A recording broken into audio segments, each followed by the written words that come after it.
is large-scale ground combat, a different kind of war. But there are some lessons, and I come at this question from this perspective. There are Russian officers who have been involved in this in the conflict from the get-go, in the conflict in Ukraine. They were involved in Mariupol, which was urban warfare. And they have taken a look at the Israeli tactics, and they've said, you guys would get slaughtered if you fought the Ukrainians. The Israeli Defense Force would be slaughtered. They'd lose everybody because their tactics are just stupid in terms of large-scale ground combat. But the Israelis aren't fighting a conventional military force. They're fighting an unconventional military force. But, you know, their tactics are stupid, not because they're the wrong tactics, they are, but because they're being executed by a military not trained properly to execute them. The IDF is very sloppy, very sloppy. The concept of security is non-existent. Hamas is able to pop up, destroy tanks, kill Israeli soldiers. Armor is going forward unsupported by infantry because the infantry is scared. The Israelis are not a very good military. They're competent to a degree against an enemy like Hamas. But if they fight Hezbollah, and again, the expansion of this conflict that draws in Hezbollah will outclass them every way. Hezbollah has been preparing for this war. Israel's not ready for this war. Their troops are not motivated. There will be slaughtered if they go to war against Hezbollah. The only thing Israel has is an air force. Let's put it this way. If you took the Israeli Air Force out of the equation in Gaza, Hamas would kill every single Israeli soldier there. That's the truth, because the Israelis just aren't that good. Is the Netanyahu administration looking for capturing Gaza in totality? The humanitarian pause was a defeat for Netanyahu. Remember, the Netanyahu government said there will be no ceasefire, and they aren't going to trade, exchange prisoners for hostages, that they're there to defeat Hamas, defeat them politically, militarily, and they were unable to do that. And the implementation of the Dahiyah doctrine, this collective punishment, and you combine that with, again, we have to deal with another reality here. What Israel knew about Hamas in Gaza is no longer at play. Hamas, when they attacked on October 7th, captured the computer servers containing the Israeli intelligence about their assets inside Gaza. So Israel went blind in terms of human resources. They attacked the Unit A200 signals intelligence platforms. Israel went blind in terms of intercepting communications. So what Israel thought they knew about Gaza changed overnight. When they went in on October 7th, 8th, 9th, and thereafter, they're going in blind. They have to start all over. And how does Israel do this? Through an over-reliance of artificial intelligence. They have a targeting algorithm that they've developed where they've linked each house in Gaza to a specific outcome for Hamas. It doesn't mean that they're going to achieve it, but if you hit this house, this is what it does to Hamas. And they also know that this is how many civilian casualties will be accrued. So there is no, this is collateral damage. We had no idea so many people would die. This is deliberate murder based upon target. It's called the gospel. I think the Jewish term is hasbara or something of that nature. That's in play today. This is mass murder, genocide by the Israeli government against the Palestinian people. And it failed. And so it failed on a number of fronts. It failed in regards to Hamas, but because it failed so egregiously, the Netanyahu government was under pressure from a domestic audience saying, hey, you're not succeeding. We need our relatives freed. We need the hostages released. The entire world reacted to this collective punishment, this indiscriminate bombing with horror, millions of people in the streets. The United States State Department filed a memorandum, internal memorandum, a dissent memorandum saying the policies of the Biden administration are destroying the credibility and viability of America abroad. And so we started putting pressure. So Netanyahu had to agree to a ceasefire. He didn't want to. This was a political disaster for him. And so he was looking for any excuse to get out of the ceasefire. He found it. They're now back at war. He can't afford to have a second ceasefire. That would be the end of him politically. But he's failing militarily. As we speak, the Netanyahu government is being, the IDF, I mean, is being defeated in certain areas of Gaza. They've had to retreat from certain areas in Gaza because of the casualties they've taken. This is hugely demoralizing for their military. So Netanyahu is in his government are in a very dire straits in terms of their domestic political reality. There's nothing they can do to change the fact that Netanyahu's political days are over. He is the problem, not the solution. He will be removed from power, either from pressure from the United States or pressure from domestic or both. But we need to stop talking about what Israel wants right now. Israel doesn't want anything. Netanyahu wants everything. He needs to be removed and a new, more legitimate Israeli government in place that speaks on behalf of the majority of the Israeli population, then can speak about what they want. They may not change their policies. Who knows? But I think, real politic will set in, and the Israelis are going to have to make adjustments. Economically, they cannot sustain this fight indefinitely. With hundreds of thousands of reservists mobilized who are no longer participating in the economy, with tens of thousands of Israeli citizens displaced from not only around Gaza, but in the north, forced to be resettled, no jobs. They're living off of the support provided by the Israeli government. The economy is faltering. Hundreds of thousands of Israeli Jews are fleeing Israel for more stable locations. This is a strategic defeat, a disaster for Israel, that if they can't find the way to defeat Hamas, and I don't believe they can, you can't defeat an ideal, especially one that resonates so strongly amongst not only the Palestinian people, but the entire world. It can't be defeated by Israel. So I think Israel won't get what it wants out of this war. We have to understand that they did not initiate this conflict. They didn't want this conflict. They weren't expecting this conflict. The Netanyahu government on October 6th had a policy that was predicated on the normalization of relations with Saudi Arabia, the initiation of this new economic-based conception that was described by Joe Biden and Benjamin Netanyahu. Biden announced it during the G20 meeting in India, talked about the India-Middle East Economic Corridor. Benjamin Netanyahu bragged about it during his presentation to the General Assembly in the United Nations. This was the direction that Israel was going. Israel was also, under the Netanyahu government, making sure that there would never be a two-state solution, never be a Palestinian state. They were in the process of expanding operations to create new settlements in the West. And they thought that they had bought off Hamas and the Palestinians in the Gaza by increasing the number of work permits, that this perception of new economic viability on the part of the Gazan Palestinians linked to a relationship with Israel, an ongoing economic relationship, would preclude any precipitous actions by Hamas.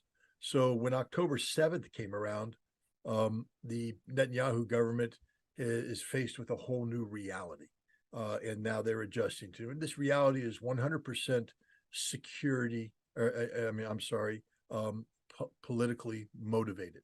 It's couched as a security reaction, but it's political. Benjamin Netanyahu was a politician already fighting for his political life prior to October 7th because of what he had done in terms of rewriting Israeli basic law regarding control of the judiciary. It was supposed to be an independent branch of government, and instead, under the new law, it would be subordinated to a politicized Israeli parliament, the Knesset. And the purpose of this wasn't to improve Israeli jurisprudence, but rather to prevent the prosecution of Benjamin Netanyahu on corruption charges. So, hundreds of thousands of Israelis were already in the streets protesting against this man. The Israeli president had said that the situation was so dire that Israel could be looking at an actual civil war. And then comes October 7th. And so you have this already unpopular prime minister now presiding over the greatest security failure in the history of Israel. This is bigger than 1973 Yom Kippur War. This is a absolute failure on the part of the Netanyahu government, but also Israeli intelligence and the Israeli Defense Force themselves. And so the entire leadership of Israel is at risk of losing political viability, meaning that they should and could possibly be removed from power at any moment. The only reason why they're staying in power is because the Netanyahu government now has declared war, or as they have said, war was declared on Israel by Hamas. And if you're in for a dime, you might as well be in for a dollar. So if you're going to go to war with Hamas, now you articulate goals and objectives that reflect this war status. And you say that Israel is going to destroy not only the military aspects of Hamas, the organizational structures of Hamas, but politically, Hamas will be eliminated. Hamas will never again rule Gaza. And if you look at it from that standpoint, Israel has failed across the board. When we take a look at the millions of people who are in the streets in cities around the world protesting in support of Palestine, they're protesting in support of Hamas. They may not admit they are, but the reality is they wouldn't be there if it weren't for Hamas. They wouldn't be there if Hamas hadn't attacked Israel and created this overreaction, or the opportunity for this overreaction. It's Israel that has done it to itself. Israel didn't need to invoke the Dahiya doctrine, named after the West Beirut suburb, which in 2006 Israel flattened as part of a new principle of collective punishment, that makes sure that any civilian population linked to a political entity that is poses a security threat to Israel, that they will be punished collectively to put pressure on them, to pressure their own political entity to stop doing what Israel objects to. It was done against the Lebanese to put pressure on Hizbullah. It failed miserably. And it's been done repeatedly against the Palestinians in Gaza to put pressure on Hamas. This is even prior to October 7th, and it's failed miserably. And it's failing now. This collective punishment that Israel has undertaken has turned the world against Israel. This is a victory for Hamas. We need to also point out that the Netanyahu government was vociferously against a two-state solution, a Palestinian state, said there will not be one. They believe in Eretz Israel, greater Israel, or biblical Israel. That doesn't include any notion of Palestinian statehood. And so right now, the entire world is talking about the absolute necessity of a two-state solution. Again, this wouldn't have happened without Hamas. Israel had taken thousands of Palestinians prisoner. They'd taken thousands more prisoner, treated them brutally, subjected them to torture, rape, murder. Nobody was talking about putting pressure on Israel to release these prisoners, these hostages held by Israel, until Hamas attacked on October 7th and took hostages of their own, which they use as a bargaining chip. This is a Hamas victory, not an Israeli victory. Israel is suffering huge political consequences. More pressure is put on Netanyahu daily by the families of the remaining hostages to get their release. And Israel is not destroying Hamas. Hamas military is fighting the Israeli Defense Force to a standstill in many parts of Gaza. They're inflicting very significant casualties on Israel. And remember, Israel says that their victory is defined by the total destruction of Hamas. And if Israel doesn't achieve that, then Israel has by definition lost. and Israel right now is not achieving this. So the Netanyahu government has achieved nothing. They've made the situation even worse for Israel, and they've made it worse for them politically. Netanyahu has a 4% approval rating.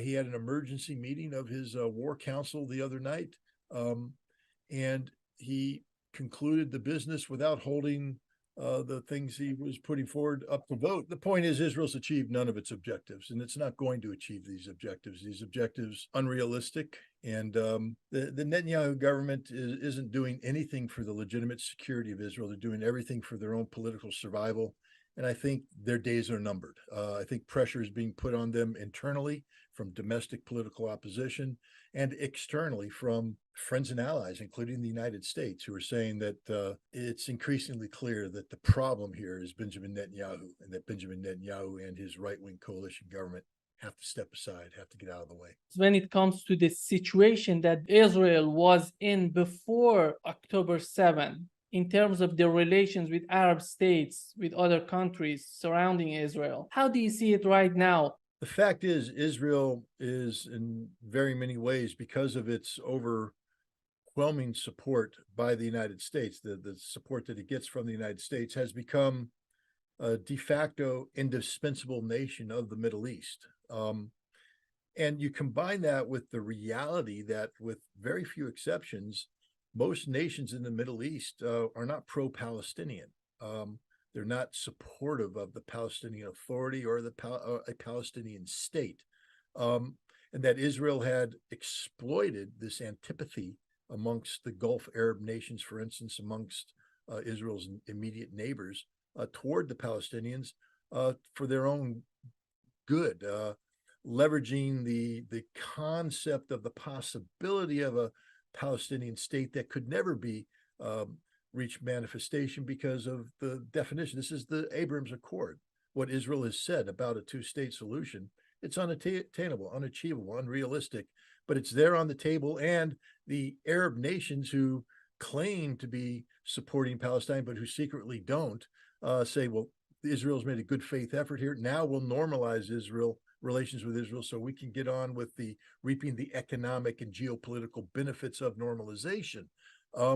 That all appears to be on hold, but nothing's fundamentally changed.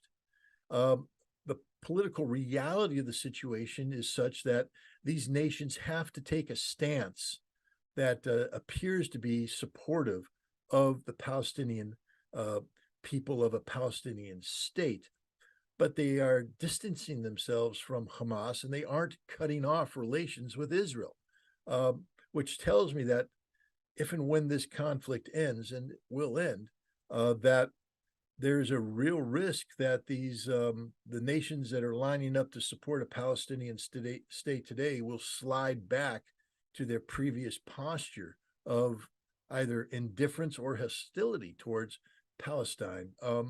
And this will be to the benefit of Israel. Now, the longer this conflict goes on, and the deeper the damage that Israel is doing to itself in terms of its how the world perceives it, could create a new political dynamic, a new political reality amongst these Arab states. And if that happens, then there will be a Palestinian state. There's no doubt in my mind. But if this conflict is brought to an end, and then the cause of a Palestinian state goes into endless negotiations by people who really don't have the best interests of Palestine in mind, we could find ourselves returning to square one, which then brings up Hamas, which is not going to quit until there is a Palestinian state. And I think that the failure of Israel to defeat Hamas empowers Hamas politically and gives them increased leverage to tell the Arab world, the Islamic world, that we will not go away. We will not quit. We will continue to resist. And that the best way to bring peace and stability to the region is to create a true independent Palestinian state, which includes Hamas as a political entity. You can't make Hamas disappear. If there were elections in the Palestinian, in the Gaza and West Bank today, I think Hamas would win overwhelmingly. The Palestinian Authority has no credibility. None, zero credibility. Hamas has all the credibility in the world because it's the only um, Arab organization that's fighting for the Palestinian people. How do you see the possibility of Hezbollah getting more seriously involved in this battle? Is that possible, in your opinion? Oh, of course it's possible. It's even likely, given what Hezbollah has done is it has maintained a extraordinarily high levels of pressure on Israel along the border between Israel and Lebanon.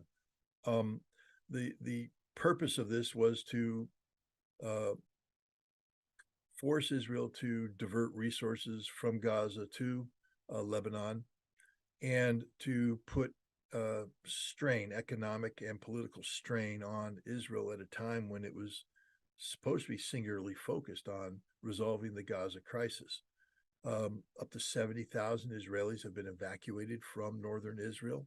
They have to be housed, cared for at enormous economic cost to Israel. Whatever economic activity took place in the north has come to a halt. Um, so that's an unsustainable reality that Israel can't just allow to occur. And Hezbollah keeps ratcheting up the pressure. Israel right now has confronted Benny Gantz, the Minister of War, has come out and said that Israel has no choice but to turn its attention to Lebanon to compel Hezbollah to withdraw from the border. This is suicidal. Lebanon is as prepared for whatever Israel is going to do as Hamas was prepared for Israel. And Hezbollah is an organization that has far more military capacity than Hamas. It will be fatal for Israel to expand this conflict, and I think that's why it might not happen. Is that the Israelis know that if they engage decisively with Hezbollah, they will suffer a decisive defeat, and that could be very problematic, not only for the Netanyahu government, but for anybody who's joined his coalition, his wartime coalition, like Benny Gantz and others.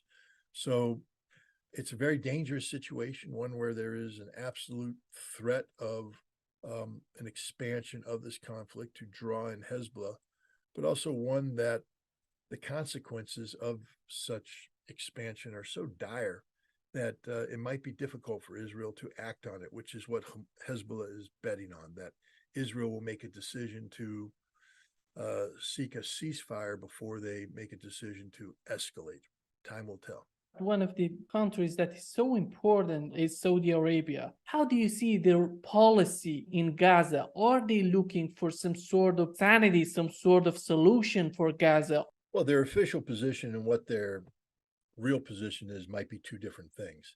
Their official position is that they support Palestine, they support the Palestinian people, they support a two-state solution, and therefore they are opposed to the ongoing Israeli actions. Their unofficial position is they were ready to normalize relations with Israel to, offset the axis of resistance, Hamas, Hezbollah, Syria, Iran, the Houthi, pro-Shia militias in Iraq. Yes, because of China, Saudi Arabia, and Iran had normalized relations. But that doesn't mean that Saudi Arabia is going to roll over and play dead. Was not a Saudi surrender. And Saudi Arabia was very interested in ensuring that it maintain a dominant geopolitical position vis-a-vis the Middle East, and they were looking to do that by normalizing relations with Israel and creating the conditions where Israel would be able to insert itself into the Persian Gulf region in a way that helped offset, Iran's growing stature in these nations that are linked to the axis of resistance. So the Saudis are in a very, they're stuck between the horns of a dilemma right now. They can't continue to carry out a policy which, by any stretch of the imagination, is pro-Israeli in nature, normalizing relations, bringing Israel into the Gulf region to offset Iranian influence. And they can't ignore the new reality generated by Hamas's military operation on October 7th and what's transpired since then by ignoring a Palestinian, two-state solution. So I think what Saudi Arabia is doing is buying time, saying all the right things, hosting a conference, but doing nothing, and waiting to see where the chips finally fall before they would decisively commit. Remember, Saudi Arabia's number one purpose for doing anything is to benefit Saudi Arabia. So they're not going to be looking for something that brings about, in and of its own right, regional peace and security. They're going to be looking for something that benefits Saudi Arabia. It may be something that benefits regional peace and security, but it may be something different. Saudi Arabia has a vision. I think they call it Vision 2030, about a new Saudi Arabia, new economic realities, new social political realities, and that's the direction that MBS is taking Saudi Arabia, and they cannot support anything that threatens that vision, because that vision is about a redefining of Saudi Arabia. It's what its economy looks like, what its geopolitical posture looks like, and that's going to require a lot of money to make happen, and that money won't be there if Saudi Arabia does anything that causes a disruption to its oil-based economy, or fundamentally changes the balance of power in the Middle East, so that Saudi Arabia is compelled to take an action one way or the other. So this is a very, very dangerous situation, and one can always hope that the Saudis find a way to navigate their way through these troubled waters. I think it's important to point out that Israel wasn't the only nation taken surprise by Hamas's attack on October 7th. Saudi Arabia was taken by surprise, and Iran was taken by surprise. Prior to October 7th, Iran and Saudi Arabia were working together to create regional stability based upon the emphasizing diplomacy over military confrontation. They had exchanged ambassadors, and they were moving forward in a very coherent fashion to achieve I think their collective desire for regional stability. After October 7th, both Saudi Arabia and Iran are struggling to catch up to the reality of what happened. Iran certainly doesn't want a larger regional war. Iran doesn't want to be drawn into the fighting, and Saudi Arabia doesn't want that either. Remember when Saudi Arabia hosted the Arab League and the Organization of Islamic States to a conference, an emergency conference on Gaza? Iran participated. The Iranian president has flown to Riyadh and has met with MBS and other Saudi officials to talk about the Gaza situation. So I think what we're seeing here is that Iran and Saudi Arabia are making sure that whatever transpires vis-a-vis Israel and Hamas, that their relations will remain on track in terms of positive interaction, conflict avoidance, peacemaking, and joint economic prosperity. So I think you're going to see the Iranians and the Saudis, working together to keep this conflict contained to Gaza and Gaza alone. It's a very difficult challenge. Look at the Houthi; they've basically expanded the entire Red Sea into a combat zone, and the support that Iran provides to the Shia militias in Iraq and Syria, that Iran provides to Hizbullah. This is real, but I don't think neither Iran nor Saudi Arabia are going to lose strategic focus, and the strategic focus right now is determined more by the peacemaking of China in bringing about a rapprochement between these two countries than how Iran and Saudi Arabia are reacting to what Israel's doing in Gaza.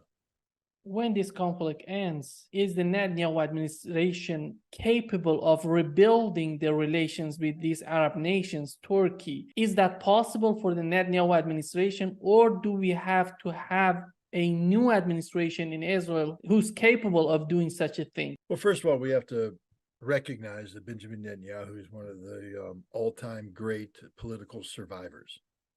And people in Israel have been trying to get him out of office for some time now, and yet he somehow manages to land on his feet. So you never want to underestimate Benjamin Netanyahu and his ability to control Israeli politics in a way that keeps him in power.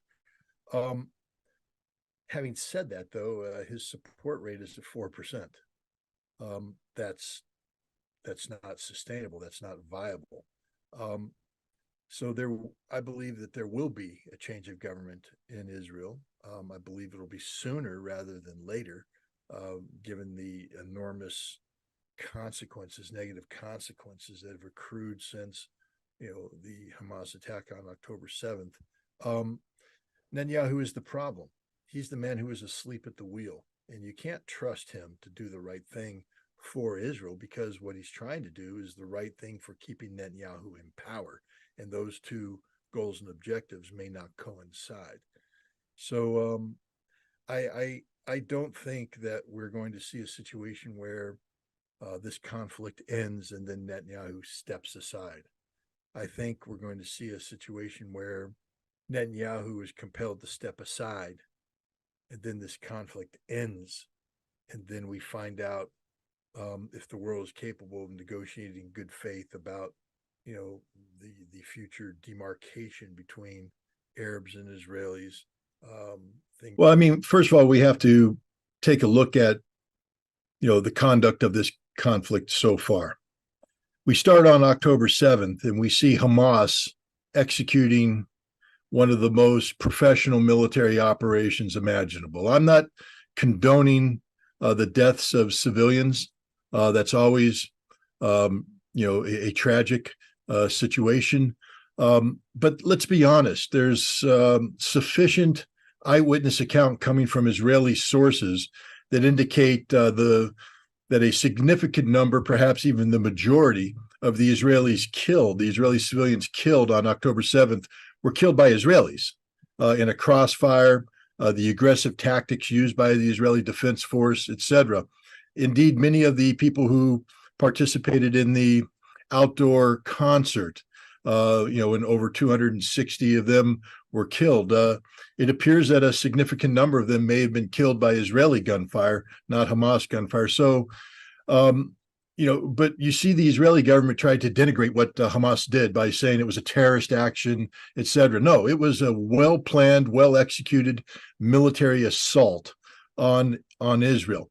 And if Hamas is going to plan something to that level, and it, some people say, and I believe it took at least a year, maybe more, to plan this operation.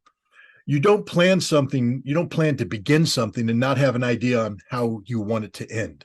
There was a reason Hamas started this fight. And I think the reason is clear, that they needed to break the paradigm of the Abraham Accord, the agreement that was signed during the Trump administration that normalized relations, or sought to normalize relations, between Israel and the Arab world at the expense of Palestinian statehood. The conditions that were created within the Abraham Accord about Palestinian statehood meant that there was never going to be a Palestinian state. And as Israel was moving toward reconciliation with Saudi Arabia, I think Hamas recognized that if that happened, there would never be a Palestinian state, ever, that Israel wins. So what needed to be done was to initiate a military operation on the scope and scale of which it changed the entire paradigm in the Middle East. And this is what happened. But it's not just about the embarrassment that they inflicted on Israel on October 7th. It's what they want to happen next. Let's be clear. the Israeli crimes against Gaza were predictable, meaning we know what Israel's policy is regarding collective punishment. They've actually put it in writing, the Dahiwa policy, mowing the grass. Since 2006, it's been officially stated as the policy of the Israeli Defense Force. So everybody knew what Israel was going to do. You just needed to create the conditions that had Israel doing what it wanted to do on a massive scale. And so the Hamas attack was designed to humiliate Israel, and then compel Israel to do something big, not something small, not something medium, something big. And Israel has done that. And what they're doing right now is the indiscriminate bombing of Gaza, collective punishment of the Palestinian people. And the reason Hamas wanted this to happen, I'm being a little cynical here, but it had to happen. Just like in order for Martin Luther King to succeed in the civil rights movement in the South, he needed to be beaten by white police officers. He needed to be arrested. Atrocities needed to occur to shock the American public into saying something's wrong here. And so what Hamas did is humiliate Israel, and then Israel did what Hamas knew they were going to do: respond massively, collectively punishing the Palestinian people. And what is occurring here is Israel's losing the public relations war, which is what Hamas wanted. When you commit an atrocity, the world normally lines up against you. But what's happening right now is that the biggest atrocity being committed is by Israel against the Palestinian people. And this was by design. Hamas also is challenging Israel to come and get them. And Hamas is prepared for this aspect of the fight. They have gone deep underground in a tunnel network that is fully equipped to survive for a lengthy period of time. And the tunnels are constructed in a manner which enhances the defensive qualities of Gaza, whether it's been bombed or not. Israel's bombing is not impacting Hamas at all. Yeah, one tunnel might collapse and kill 20 guys here. Another tunnel might be damaged here. But by and large, Hamas, the military capability of Hamas, is intact. The only people suffering from the bombing are the Palestinian people. And again, this was by design. The more Israel bombs the innocent population of Gaza, the more damage is done to the reputation of Israel.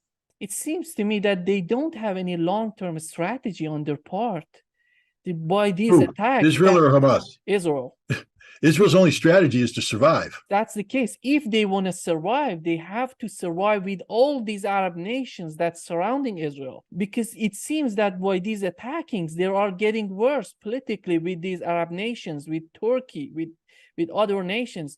It doesn't seem that they have a long-term strategy for surviving in that region. Well, actually, they had a brilliant strategy for surviving in that region. And that was to diminish the possibility of Palestinian statehood.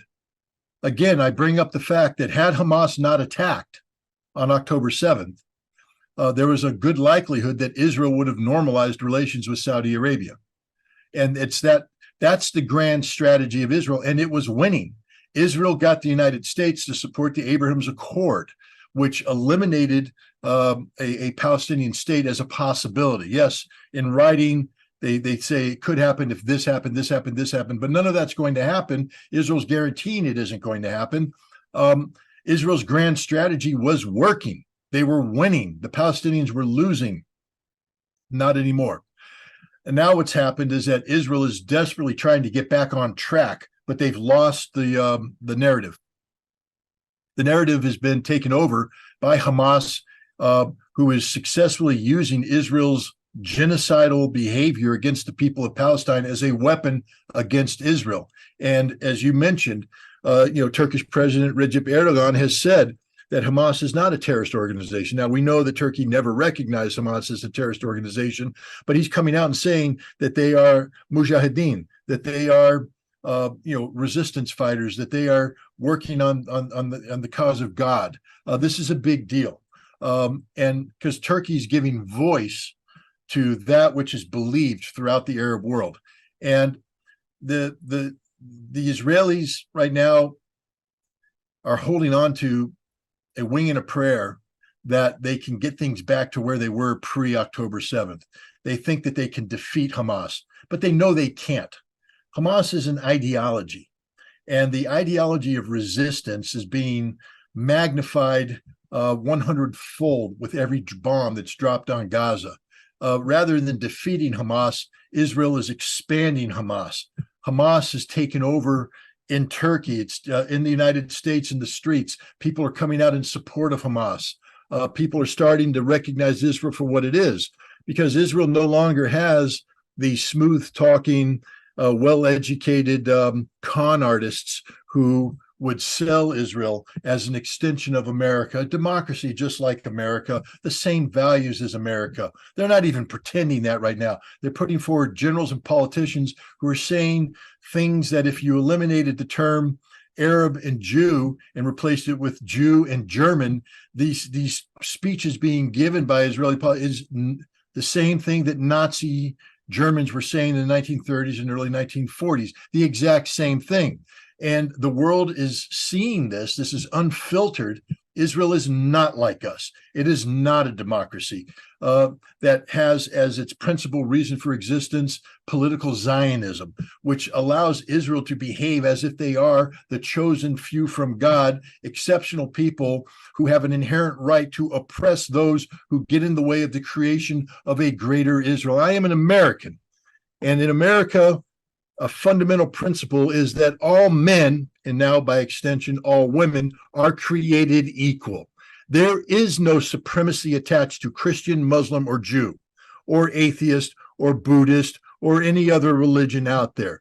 All people are human. All men are created equal. And yet Israel operates on the premise that Jews are superior, that Jews are the chosen ones, that Jews have a covenant with God to come to the Holy Land, and anything is allowed and tolerated if it fulfills that, to include the oppression of the Goyim. And that is a term that is being used more and more in Israel today. Goyim, that means, it literally means an animal, a subhuman. The Israelis treat anybody who's not in favor of a Zionist state as animals. You know who else speaks like that? Stepan Bandera and his Ukrainian nationalists are the same thing about the exceptionalism of Ukrainian nationalism and the subhuman status attached to Russians, to Poles, to Jews. But we weren't allowed to say this because you couldn't speak out against Israel like this. Right now, we don't have to say anything because Israel's actions speak for themselves. The world is seeing the reality of what Israel is, and the world is standing up. As we speak, the General Assembly is coming together. And I hope they're going to act in the spirit of 1956, when the Security Council was frozen over the issue of the Suez Canal, and the General Assembly, with America's blessing, came forward and imposed its will on the international community, because the General Assembly has that power. And it is time for the General Assembly to take control of this situation and condemn Israel and punish Israel for the genocidal activities. You cannot have an Israeli ambassador in the United Nations criticizing the Secretary General of the United Nations for calling Israel out for what they are. If anybody's to be expelled from the United Nations, it is the Israeli ambassador and the nation of Israel. And if they're not careful, people like me who believe firmly that Israel has a right to exist and that Israel must be defended regardless of the criminal policies, you're going to lose me, Israel. And when you lose me, it's over for you. Because when I flip to the other side, everybody else is going to flip. Because I used to be a very close friend of Israel. I used to stand with Israel. I used to be on their side, and they have lost me. It seems that Israelis are postponing their ground attack in the Gaza. Is that viable to go on the ground in Gaza? What's at stake for them? I think we have to go back in history to answer this question, to the Battle of Stalingrad. Around October of 1942, before the Soviets had begun the operation to encircle Stalingrad, the Germans, the Sixth Army, was still pushing to try and get to capture all of the west bank of the Volga River. There was an area in Stalingrad, I think it was called the Barricades Factory, and it had been bombed into oblivion, into rubble. And the surviving Soviets had dug into that factory and were waiting. The Germans brought in specially trained units sapper units and combat engineer units that had the tactics, the equipment, the experience to carry this out.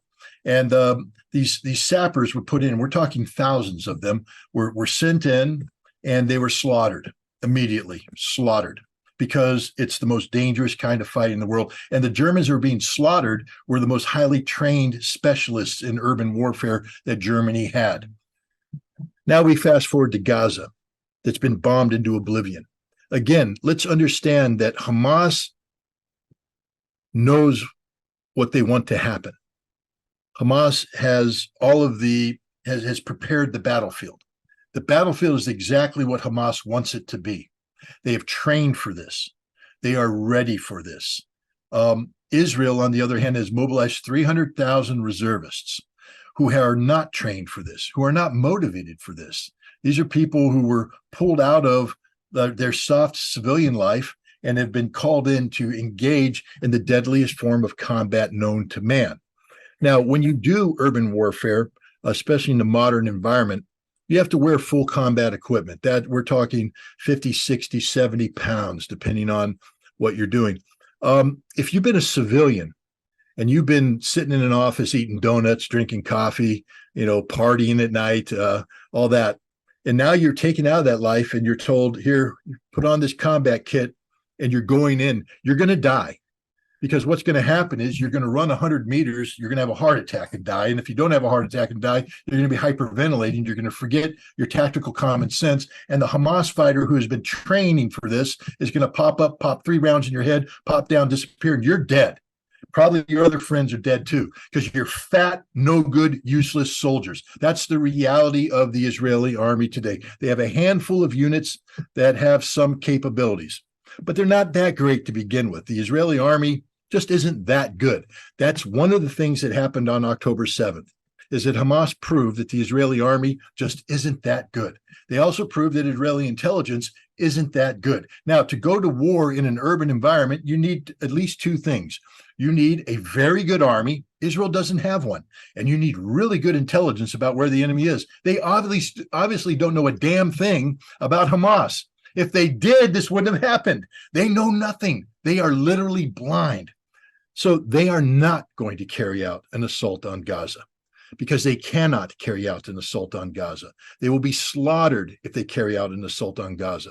And this is what the United States has stepped in and said, don't do it. And there's another reason why, because even if political figures, and remember, the politicians today that are sounding so brave and so fierce, they're the ones that created October 7th. It was their incompetence that created October 7th. The Israeli public doesn't trust them anymore, and they will be replaced, but they are desperate not to be replaced. That's one thing all politicians have in common, is they don't want to leave office. And so Netanyahu and his cabinet of right-wing fanatics do not want to be kicked out. So they are talking strong, and they are speaking of going into Gaza, and they may override the concerns of the military. And remember, the senior military officers are also fools, idiots, who caused this problem. The chief of staff, the minister of defense, all of these bigwigs are incompetent. They are incompetent. They should be relieved. Some of them should be shot for what they've done or failed to do. But now they're talking tough because they're trying to save their reputations. And they're going to save their reputations by sacrificing thousands of Israeli soldiers who are not prepared for this battle. And here's the dangerous part, because frankly speaking, I don't care about fat Israeli reservists that go into Gaza. May they all die. That's a decision they made and their governments made. If they want to sacrifice themselves on that hill, so be it. Not my concern.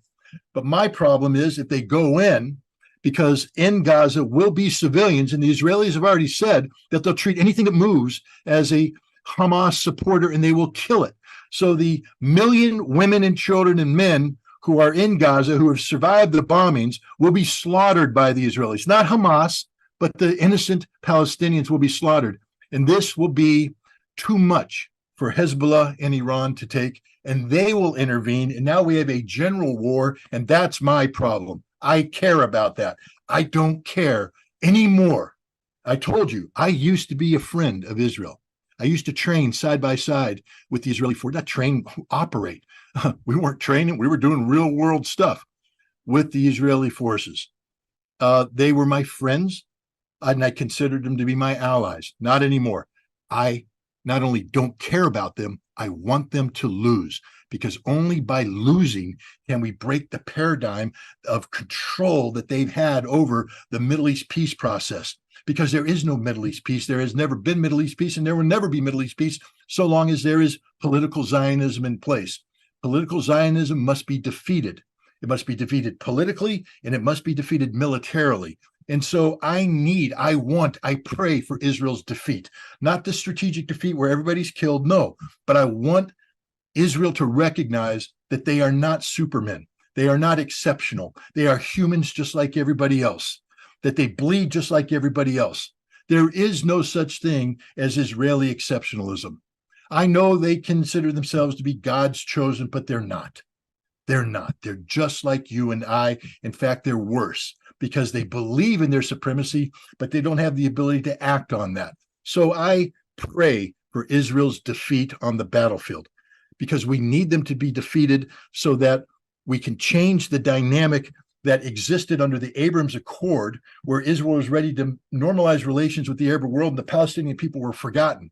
Now the Palestinian people aren't forgotten. They're there. And we need them to get their own homeland. We need the Palestinian people to get their own state. And this is the time to do it. It can only happen with Israel losing. So I pray for Israel to be defeated, but I can't support Israeli action that enlarges this conflict, that brings down Hezbollah and Iran. Not because I'm concerned about Hezbollah and Iran killing Israeli soldiers, kill them all. And I hate to be this blunt about it, but Israel is on the wrong side of history right here. There's nothing good that can be said about Israel today. Listen to the statements of Israeli politicians and Israeli soldiers. These are hate-filled statements where they call the Palestinians animals, and their actions that are derived from these statements are genocidal, literally the definition of genocide, and it's being ignored by the United States and the West. So we need the Israeli army to be destroyed, to be eliminated, to suffer a defeat.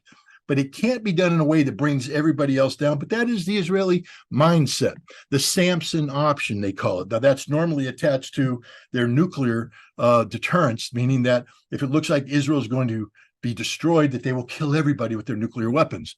But it's also just a mindset that says, if we can't live the way we want to live, we will bring everybody down with us, which tells you right off the bat that Israel is the greatest threat to peace and security in the world today. Israel, as it's currently manifested, the political Zionism of Israel is the single greatest threat to international peace and security, and it must be defeated. But that defeat has to be modulated, so to speak, by a desire for something after this fighting. This means that Israel must be allowed to exist. There must be a homeland for Jewish people in the homeland, in the Holy Land, where they can live in peace and security with their neighbors.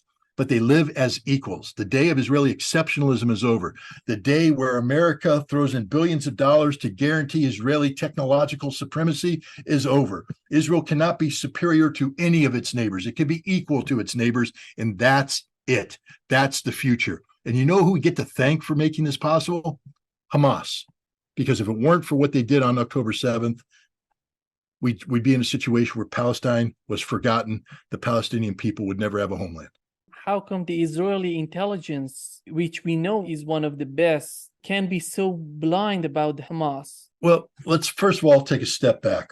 Israeli Mossad, first of all, the problem of Hamas and its military capability is not the problem of Mossad. It's the problem of Amman, military intelligence. But both of those, when you bring them together, it's Israeli intelligence. And you said something interesting. We know they are the best in the world. They aren't the best in the world. Israel is a very small country with very limited capabilities, but they have created this propaganda machine of Mossad being the best. If you take a look at how Mossad acted after the Munich Olympics and their assassination program, it was incompetent. It was brutal. It wasn't smooth at all. Mossad tried to assassinate a Hamas leader in Amman, Jordan, by spraying a poison in his face, and they got caught. Two of them got arrested by the Jordanians, by the bodyguard, the guy who ran him down and put him on the ground. The other guys ran to the Israeli embassy and were cowering in fear. exposed. They're not good. They killed the wrong guy in Norway. They're not good. They're not good. We just have allowed them to create the perception that they are good. And the problem with that perception, again, I use a sports analogy. If we take two teams of equally qualified people, and the other team is convinced that this team is the best in the world, we're playing Mossad. Oh God, they're so good. They already lost when they go on the field, because Mossad has convinced them that they're better. But if you just view Mossad as the incompetent pieces of manure that they are, intelligence is a tough business. And you know who fails in the intelligence business? Cocky people. People who think they know it all, people who think they are superior, people who take shortcuts, and everything about Israel is a shortcut because it's not done through hard work. It's done by saying, I'm a Jew, I'm Israeli, help me, cheat, do this, that, and the other thing. And what happens when you go up against an entity like Hamas, Hamas doesn't view the Israelis as superior, because Hamas has successfully operated against the Israelis. They know the Israelis when they're at their best, and they know them at their worst. And Hamas built a plan that dealt with the reality of Israel. And the reality of Israel is they're not very good. October 7th proved it in spades. Their intelligence service just isn't that good because the Jews are not a supreme race. They are not imbued with some sort of special Jewish power. They don't wake up in the morning, drink Jewish coffee, and become supermen. They're humans just like us, the same as us. They get tired, they take shortcuts, they make mistakes. And if they buy into the notion of Jewish racial or ethnic supremacy, then they are not going to be aware of the mistakes they're making because they believe that they're above it. The Israelis became complacent. Look at their military. You know, the first thing I learned in the Marine Corps is that in order to win, you have to be willing to wade in and kill people, physically kill them, terminate them. We practice with the bayonet. Nobody else practices with the bayonet anymore. We do. Why? Because it's about killing. It's about plunging steel into a body, twisting it, pulling it out, butt stroking, and going on. The physical act of terminating a life. The Israelis don't do that. Why? Because as I'm plunging a bayonet, the other person could be plunging a bayonet too. And I could take one in the chest. I could die. I have to be prepared for that reality. Israelis do not want to die. They are casualty averse. When they lose an Israeli soldier, that is a strategic defeat for the nation. They mourn. So they have built a way of war that avoids closing with and destroying the enemy through firepower maneuver. They have allowed technology to take over. They have allowed an over-reliance on aircraft, on missiles, on standoff weapons. The entire wall around Gaza, it was a wall designed to keep Hamas in, to prevent them from coming through tunnels. The wall was built to detect tunnels coming under. That's the Israeli mindset. Remote control cannons operated from a control booth where some 18 to 19-year-old girl sat there and drank tea and ate a donut and manipulated a computer, playing a computer game, because that's what it was to her. An image on a screen, a cursor, and shooting rounds. Bam, bam, bam, bam, bam. But what happened? Boom. When the drone took it out. Now what are you going to do, honey? Now what are you going to do? Because you can't see anything. So you're sitting there, sipping your coffee, eating your donut. Hamas is closing in. They're taking out your sensors because they've planned it. They're not lazy. They know what they need to do. They come in, they knock on the door, take it down, and now you're dead because you didn't prepare for it. You're not standing up. You haven't fixed bayonets. You're not charging the door.